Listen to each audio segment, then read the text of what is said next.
বর্তমান মুরব্বীদের যন্ত্রণায় টিকটক চালানোটাই ছেড়ে দিছি।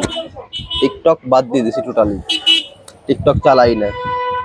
মানে আমাকে গ্রামে ২ পাও কবরে গেছে মুরব্বির। সেই মুরব্বি এখন টিকটক চালায়। টিকটক চালায় না, টিকটক করে, ভুল হইছে, টিকটক করে।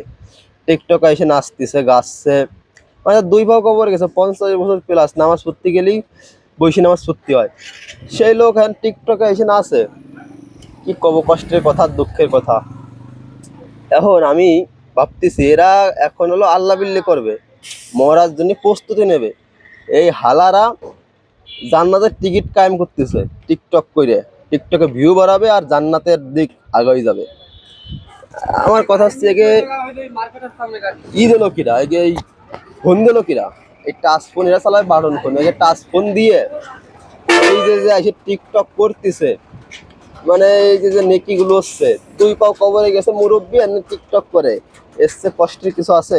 দুঃখজনক বিষয় না। আমি ভাবতেছি আমার নানারও একটা টাচ ফোন আছে, ভাঙ্গা ভঙ্গু যাই হোক, মানে ওনারও কি একটা আইডি উডি খুলে দেবো নাকি? উনিও করলো টিকটক, পিছই থাকবে কেন? ওনার বন্ধু বান্ধব সবাই টিকটক করে, উনি কেন পিছই থাকবে? ওনাকেও সামনে আগতে হবে। সেই জন্যই ওনারা টিকটক করার দরকার আছে। তাই ভাবতেছি ওনারা একটা টিকটক আইডি খুলে দেবো। মানে মুরব্বীকে জ্বালাই শান্তি নাই। বুড়ো খুনি এ এসে টিকটক করে, এ কোনো মানা যায়? একে টিকটক শিখালো কিনা একে এই চালানি? কথা হচ্ছে এটা।